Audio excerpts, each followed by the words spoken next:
Hello everyone. So this is the second lecture of dual nature of radiation and matters, chapter 11 of class 12 physics. ठीक है, आज हम लोग second lecture में जो है फोटोन के बारे में इलेबोरेटली पढ़ेंगे। फोटोन क्या है आप अच्छे तरीके से जानते हो। फोटोन कुछ नहीं है, एक बंडल, एक पैकेट ऑफ एनर्जी है। ठीक है, जो लाइट का एनर्जी का पैकेट होता है। लाइट को हम लोग अभी तक क्या जानते हैं कि भाई साहब ये एक इलेक्ट्रोमैग्नेटिक रेडिएशन, लेकिन इसका डुअल नेचर हमें ये बताता है कि ये एक छोटे छोटे पैकेट से मिलके बना हुआ है। ठीक है, और इस पैकेट के अंदर क्या भरा हुआ है? इस पैकेट के अंदर एनर्जी भरी हुई है। तो ये जो एनर्जी का पैकेट है, इसे ही हम फोटोन कहते हैं। पहले इसे क्वांटा कहा जाता था।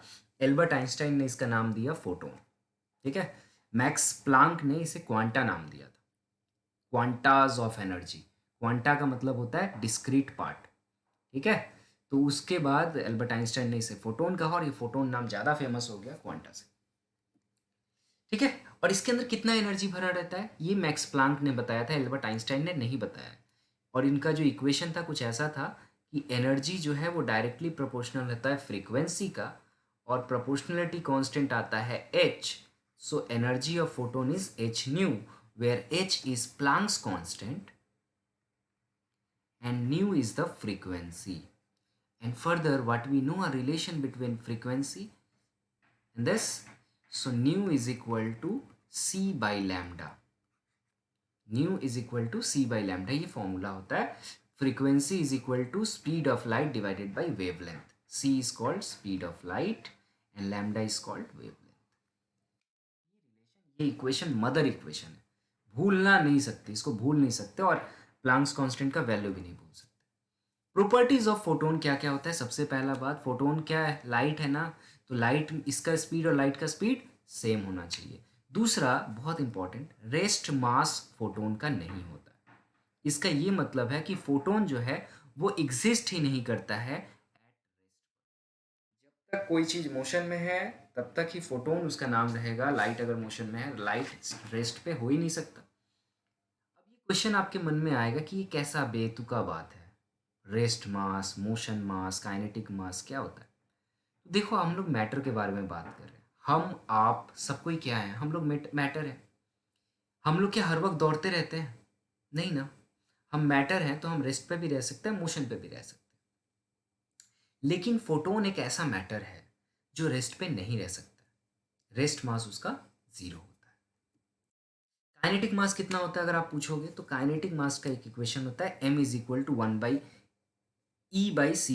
ये कहाँ से आया मैं बता दूं, ये आया E is equal to mc², Albert Einstein का फेमस इक्वेशन।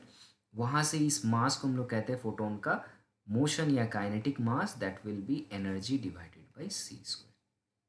ठीक है, एनर्जी का वैल्यू अभी अभी देखा आपने, एच सी बाई लैम्डा अगर बिठाओगे, एच सी बाई लैम्डा, तो c से c² कट जाएगा और मास का इक्वेशन आ जाएगा h बाई लैम्डा इंटू सी। क्या कोई प्रॉब्लम मेरे दोस्त? नो प्रॉब्लम ना। इसी इक्वेशन को अगर हम लोग फर्दर क्या करें, इस c को इधर मल्टीप्लाई में ले ले, तो C M is equal to हो जाएगा h बाई लैम्डा, और स्पीड इंटू मास क्या होता है हमारा? होता है momentum.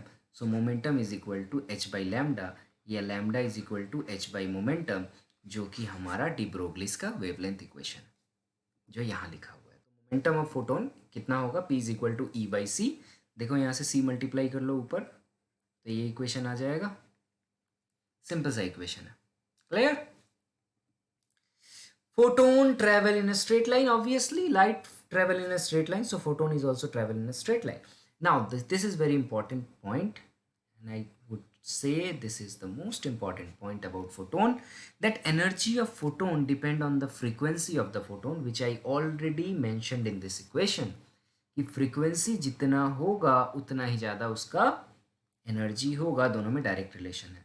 So the energy of photon does not have change when photon travel from one medium to another. This is very important. Energy जो होता है फोटोन का, एक मीडियम में अलग, दूसरे मीडियम में अलग, ऐसा नहीं होता है।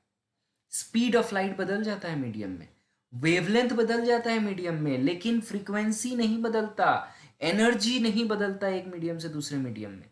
अगर मान लो ये मेरा लाइट है जो एयर मीडियम में है और ये लाइट पहुंच गया वाटर मीडियम में, तो इस वाटर मीडियम में क्या होगा, इसका वेवलेंथ बदल जाएगा।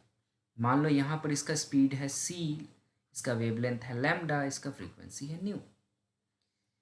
दूसरे मीडियम में जब ये पहुंचा, वहां पर पहुंचकर इसका स्पीड चेंज हो जाएगा, इसका वेवलेंथ अकॉर्डिंगली चेंज हो जाएगा, लेकिन इसका फ्रीक्वेंसी सेम रहेगा। दोनों मीडियम में फ्रीक्वेंसी सेम रहेगा। अगर फ्रीक्वेंसी सेम है तो अगर यहाँ एनर्जी ई था तो यहाँ भी एनर्जी ई होगा, एनर्जी चेंज नहीं होता। This is very very important. तो अभी जो मैंने कहा वेवलेंथ चेंज हो जाता है, फ्रीक्वेंसी चेंज, वेवलेंथ चेंज हो जाता है, स्पीड चेंज होता है, लेकिन फ्रीक्वेंसी चेंज नहीं होता है। ठीक है। फोटोन जो होता है इलेक्ट्रिकली न्यूट्रल होता है, कोई चार्ज नहीं होता है, और फोटोन बहुत सारा फेनोमेना को ऑब्जर्व करता है, जैसे कि डिफ्रैक्शन, इंटरफेरेंस वगैरह वगैरह। और एक बात, फोटोन जो होता है उसमें इलेक्ट्रिक या मैग्नेटिक फील्ड से कोई डेविएशन प्रोड्यूस नहीं होता है। ठीक है। अब हम लोग आ जाते हैं अपना main topic, photo electric effect के बारे में। फोटो इलेक्ट्रिक इफेक्ट जो है एक फेनोमेना है, और इस फेनोमेना में क्या होता है मैंने ऑलरेडी बताया कि मेटल सरफेस पे जैसे ही हम लोग लाइट को स्ट्राइक करवाते हैं, ठीक है, of high energy, high energy किसका होता है बताओ जरा, एक्स रे का, गामा रे का, यूवी रे का, विजिबल लाइट का, या इवन इंफ्रारेड, ये कुछ भी स्ट्राइक कर सकते हैं, लेकिन उसका फ्रीक्वेंसी स्वीटेबल होना चाहिए। और फ्रीक्वेंसी मैंने लास्ट लेक्चर में कहा आपको, फ्रीक्वेंसी स्वीटेबल का मतलब हम लोग बोल रहे हैं एनर्जी एप्रोप्रिएट होना चाहिए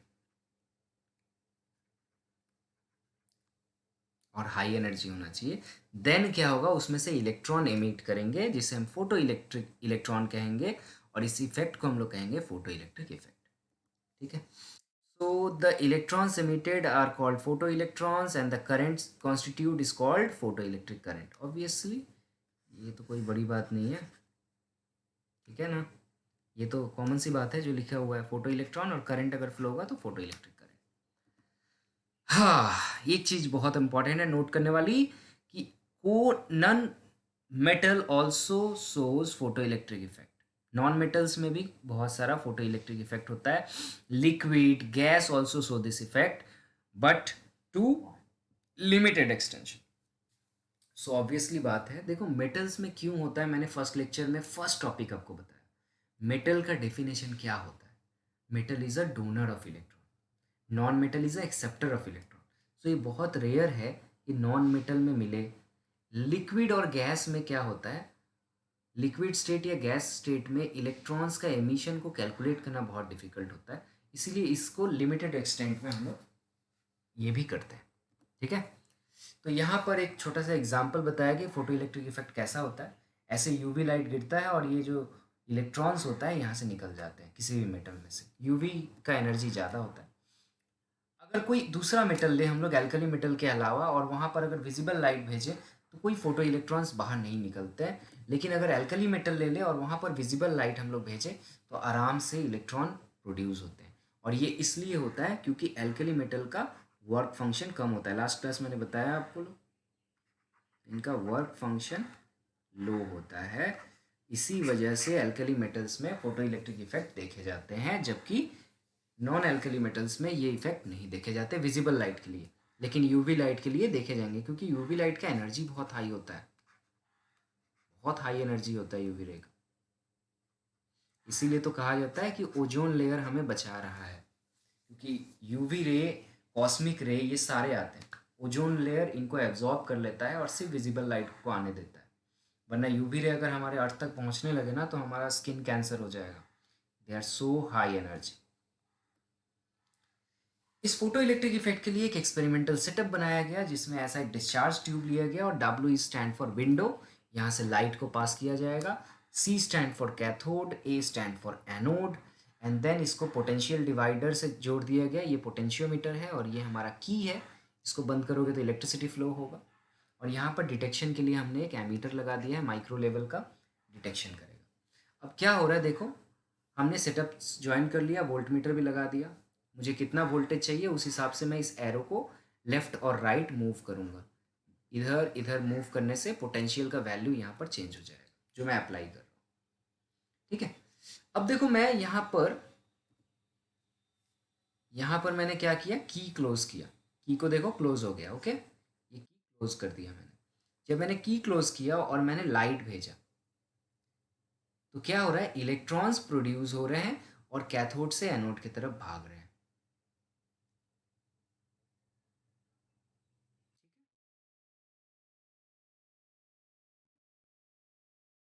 this electrons are photo electrons.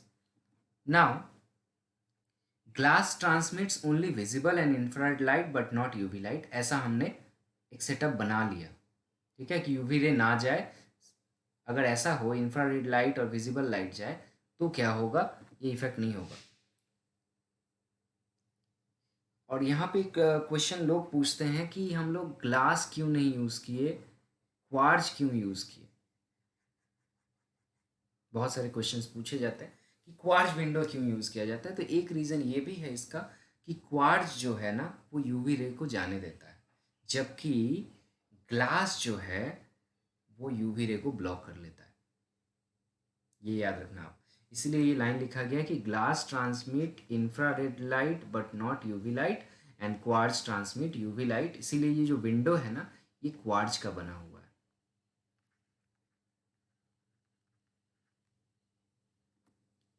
When light of suitable frequency fall on the metal cathode, electrons are emitted.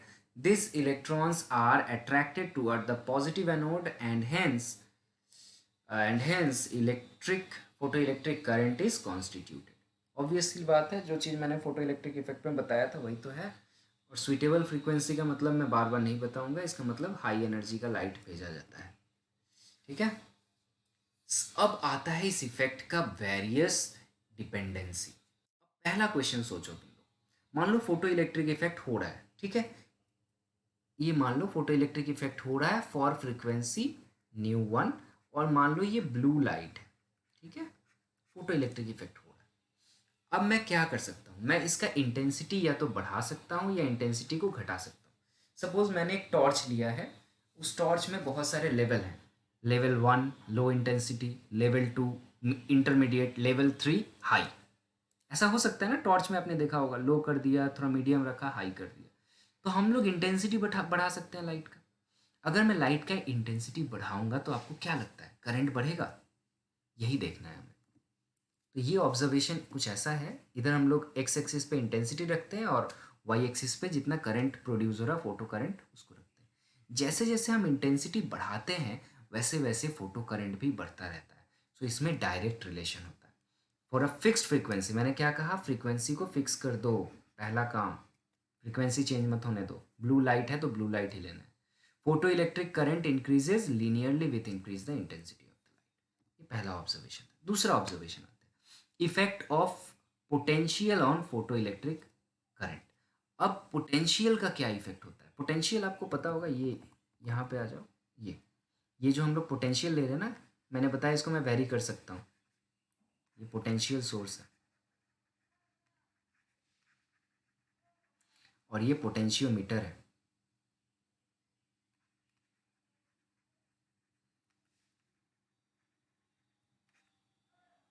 Potentiometer से हम लोग क्या करते हैं, वैरी करते हैं पोटेंशियल इसका।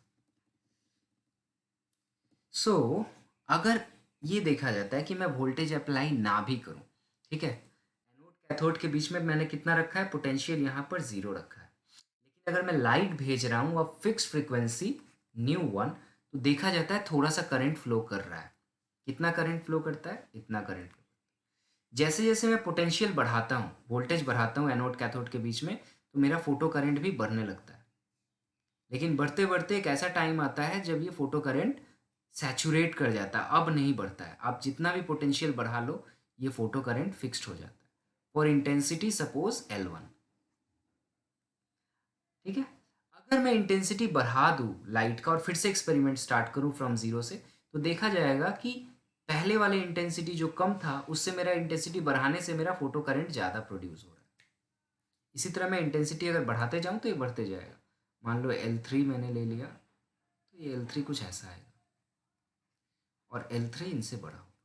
तो ये ऑब्जर्वेशन समझ में आया कि इवन एट ज़ीरो पोटेंशियल भी फोटो इलेक्ट्रिक इफेक्ट होता है, वोल्टेज लगाने की ज़रूरत नहीं है, थोड़ा सा करंट फ्लो करता ही रहता है। हाँ, पोटेंशियल बढ़ाने से वो करंट तो बढ़ेगा ही, क्योंकि पोटेंशियल हम लोग अप्लाई कर रहे हैं। और ये जो करंट सैचुरेट कर जाता है एकदम, ये वाला peak value for particular intensity and particular frequency, this is called saturation current. ये सारी चीज़ें यहाँ लिखी हुई हैं, आप पढ़ सकते हो। अब अगर मैं उल्टा काम करूँ, मैं क्या करूँ, अब मैं नेगेटिव पोटेंशियल अप्लाई कर रहा हूँ, उल्टा पोटेंशियल अप्लाई कर रहा हूँ। जिस सरफेस पे को पहले से नेगेटिव था उसको उलट के मैं पॉजिटिव करने लग रहा हूँ स्लोली।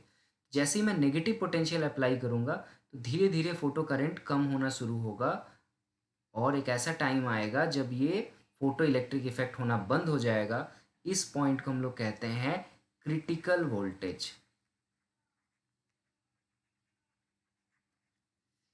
ठीक है, या हम लोग इसको एक नाम देते हैं ज़ीरो पोटेंशियल, सॉरी, इसको हम लोग एक नाम बोलते हैं स्टॉपिंग पोटेंशियल। क्रिटिकल वोल्टेज, या फिर इसको हम लोग एक नाम बोलते हैं स्टॉपिंग पोटेंशियल।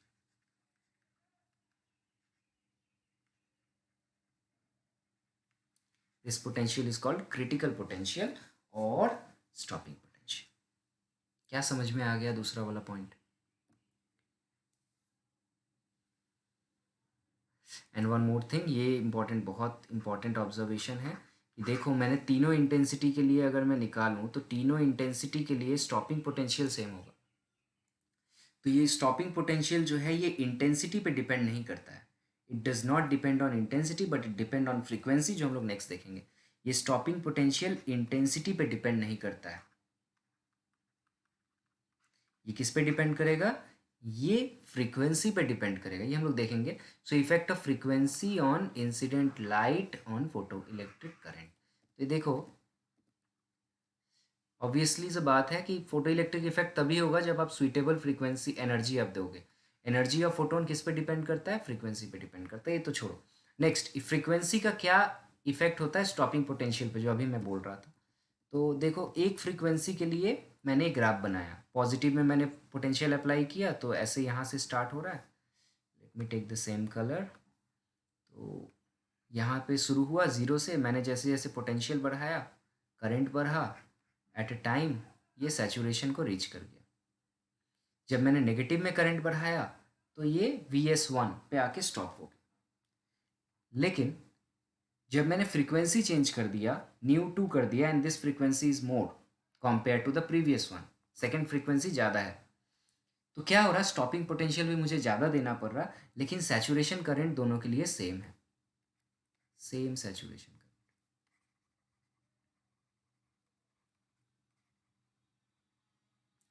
तो अगर मैं ν2 ग्रेटर देन ν1 है, फ्रीक्वेंसी जब मैं बढ़ा देता हूँ तो स्टॉपिंग पोटेंशियल का वैल्यू भी बढ़ जाता है, लेकिन दोनों का सैचुरेशन करंट सेम रहता है। यही ऑब्जर्वेशन है, यही यहाँ लिखा हुआ है। ठीक है, और ज़ीरो पोटेंशियल पे जिसका फ्रीक्वेंसी ज़्यादा होगा उसका फोटो करंट ज़्यादा होगा। Is it okay? This is about photo electric effect. And the threshold frequency क्या होता है? वो फ्रीक्वेंसी, मिनिमम फ्रीक्वेंसी जिसको अगर आप अप्लाई करो तभी फोटो इलेक्ट्रिक इफेक्ट चालू होगा, उससे पहले फोटो इलेक्ट्रिक इफेक्ट चालू नहीं हो सकता, उसको हम लोग कहते हैं थ्रेशोल्ड फ्रीक्वेंसी। यहाँ पर आप चाहो ना तो वाई एक्सिस में मैंने यहाँ वोल्टेज लिया है, स्टॉपिंग पोटेंशियल, आप यहाँ पे करंट भी ले सकते हो। तो यहाँ क्या हो रहा है हमारा कि अगर वो फ्रीक्वेंसी, वो मिनिमम फ्रीक्वेंसी जिसके बाद, जिसके पहले कोई फोटो इलेक्ट्रिक इफेक्ट होता ही नहीं है, उसको हम लोग कहते हैं थ्रेशोल्ड फ्रीक्वेंसी। सो डेफिनेशन है, the graph between the stopping potential and the frequency does not pass through the origin. It shows that this is the minimum value of frequency called threshold frequency below which photoelectric emission is not possible. However high intensity of light may be applied. जितना मन उतना high intensity आप apply कर दो, लेकिन वो अगर frequency ना हो उस लाइट में तो कोई फोटो इलेक्ट्रिक इफेक्ट नहीं होगा। जैसे कि रेड लाइट, रेड कलर का लाइट का आप अगर कितना भी दे दो इंटेंसिटी, इसके लिए फोटो इलेक्ट्रिक इफेक्ट नहीं होता है, लेकिन ब्लू कलर का लाइट के लिए आप जितना भी कम इंटेंसिटी दे दो फोटो इलेक्ट्रिक इफेक्ट होता है। और यही प्रूव किया था एल्बर्ट आइंस्टाइन ने, इसी एक्सपेरिमेंट से प्रूव कर दिया था कि हर लाइट के अपना एक पैकेट ऑफ एनर्जी होता है।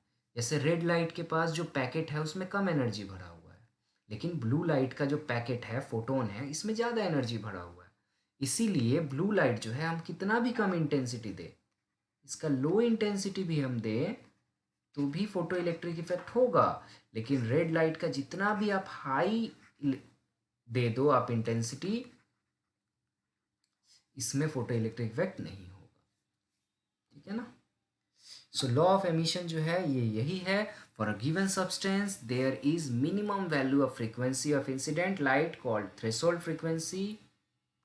ठीक है, मिनिमम फ्रीक्वेंसी होना चाहिए जिसको हम लोग कहते हैं threshold frequency, below which no photoelectric emission is possible, however high intensity we में अप्लाई।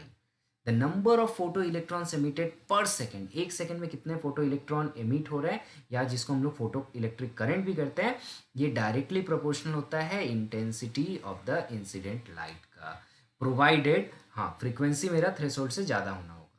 थ्रेशोल्ड से ज़्यादा दोगे नहीं तो फोटो इलेक्ट्रिक इफेक्ट होगा ही नहीं। अगर होगा ही नहीं तो फोटो करंट कहाँ से प्रोड्यूस होगा। तो फोटो करंट अगर प्रोड्यूस हुआ तो वो इंटेंसिटी पे डिपेंड करता है। ठीक है, maximum kinetic energy of the photo electron is directly proportional to the frequency provided, the frequency is also, ये बार बार लिखने की जरूरत नहीं है, प्रोवाइडेड प्रोवाइडेड। ठीक है, ये आप मत लिखना बार बार। अरे भाई, प्रोवाइडेड तभी हो रहा है जब फोटो इलेक्ट्रिक इफेक्ट होगा ही नहीं, तो फिर हम लोग ये लाइन लिखेंगे क्यों। ऑब्वियसली फ्रीक्वेंसी थ्रेशोल्ड से ज़्यादा ही होगा। और यहाँ क्या बोल रहा है कि काइनेटिक एनर्जी जो होता है, ये लाइन का मतलब है काइनेटिक एनर्जी जो है हमारा, जो मैं ई लिख रहा था, ये प्रोपोर्शनल होता है फ्रीक्वेंसी का। तो ये तो मैंने पहले ही बता दिया आपको। उसके बाद है maximum kinetic energy of the photo electron is independent of the intensity of the light, that is true.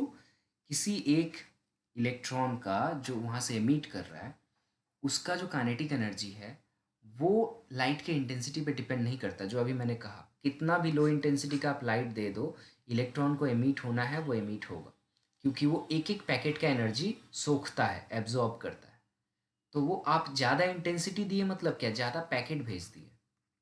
ज़्यादा इंटेंसिटी मतलब लाइट के ज़्यादा पैकेट भेज देना, लेकिन एक इलेक्ट्रॉन को एक वक्त में एक ही पैकेट का एनर्जी एब्जॉर्ब करता है।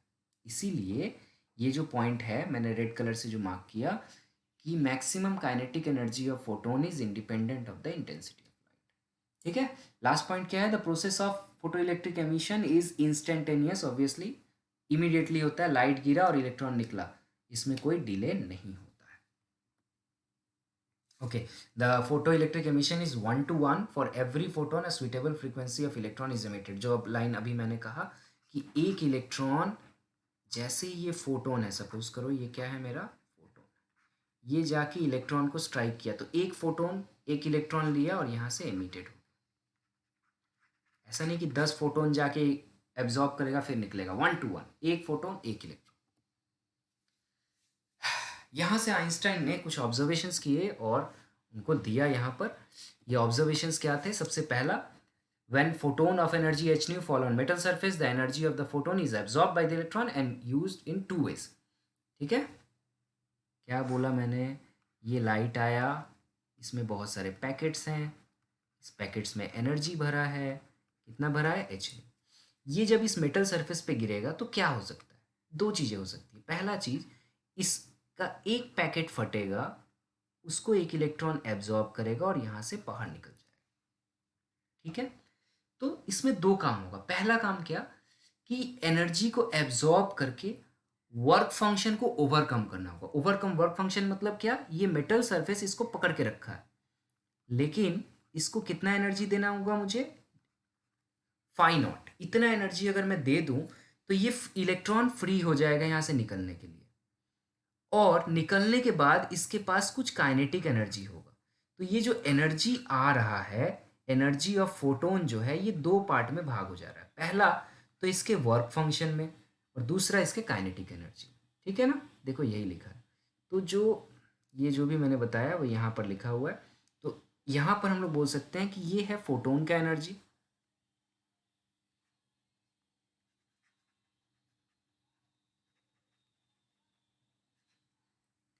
ठीक है। फाई क्या है, मेरा वर्क फंक्शन। तो जो फोटोन का एनर्जी है वो दो पार्ट में खर्च हुआ।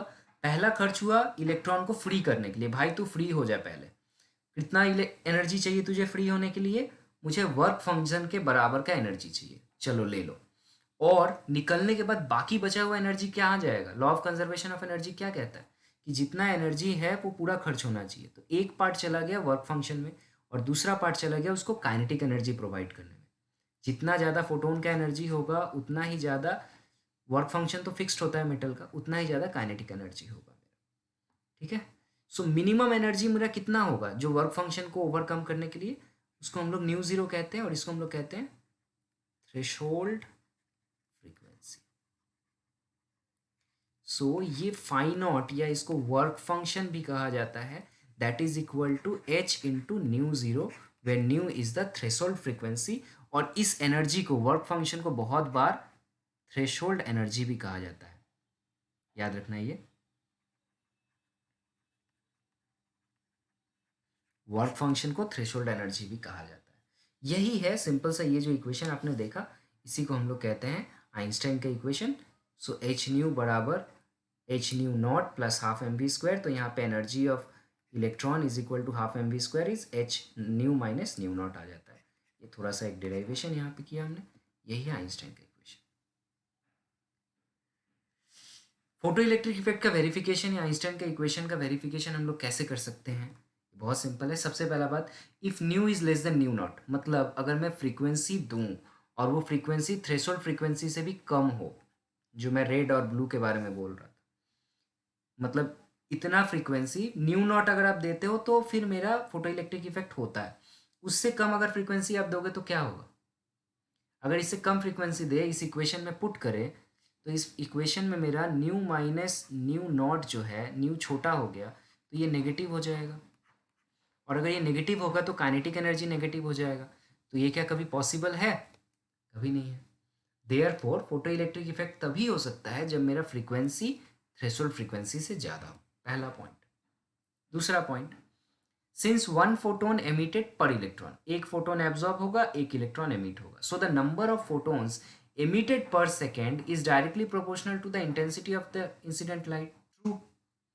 एक फोटोन से एक इलेक्ट्रॉन निकल रहा है, मैं 10,000 फोटोन दूंगा, 10,000 इलेक्ट्रॉन एमिट होगा। So number of electron emit जो कर रहा है, मतलब करंट जो है वो डिपेंड कर रहा है फोटो इंटेंसिटी ऑफ लाइट के ऊपर।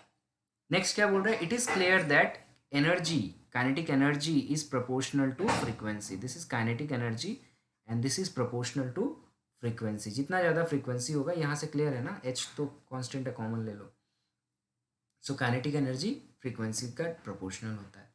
And photo electric emission is due to collision between the photon and an electron. As such, there cannot be a significant time lag between the incident of photon and emission of electron. So the process is instantaneous. ये electron, photon absorb होता है, electron emit हो जाता है, इसके बीच में कोई delay नहीं होता है। और डिले होता भी होगा तो वो 10⁻⁻8 सेकेंड से भी कम टाइम का डिले होता है, which is negligible. Application of photo electric effect कहाँ होता है? बहुत जगह। ऑटोमेटिक फायर अलार्म सिस्टम में यूज़ किया जाता है। आजकल फायर अलार्म्स जो होते हैं ना, देखना आप स्टेशंस पे, बिल्डिंग्स में लगे रहते हैं, वहाँ पर बजर सिस्टम में, स्कैनर जो होता है टेलीविज़न का, ट्रांसमिशन का, वहाँ पे साउंड, सिनेमा फिल्म्स जो होता है, ठीक है ना, साउंड को रिप्रोडक्शन के तौर पे फोटो इलेक्ट्रिक इफेक्ट को यूज़ किया जाता है। पेपर इंडस्ट्री में यूज़ होता है थिकनेस ऑफ पेपर को मेज़र करने के लिए, and many many many more, here are huge examples. ठीक है, so please keep your time and इसको रीड कर लेना, इसको पढ़ लेना, इसका स्क्रीनशॉट ले लेना। This is all about the photo electric effect. And then next class हम लोग ये डुअल नेचर ऑफ रेडिएशन के कुछ बेसिक चीज़ें पढ़ेंगे, जिसमें कॉम्पटन इफेक्ट वगैरह बेसिकली क्या है, डी ब्रोगलीज वेवलेंथ क्या है, और इससे न्यूमेरिकल क्या बनता है, ये हम लोग पढ़ेंगे। ये ऑलरेडी आपने पढ़ लिया था, ठीक है ना, तो क्लास 11 में आपका पढ़ा हुआ है, ज़्यादा टाइम नहीं लगेगा। इसको कंप्लीट करेंगे हम और इससे न्यूमेरिकल करेंगे, ठीक है। कोई डाउट होता है, so you are free to ask. Till then, thank you.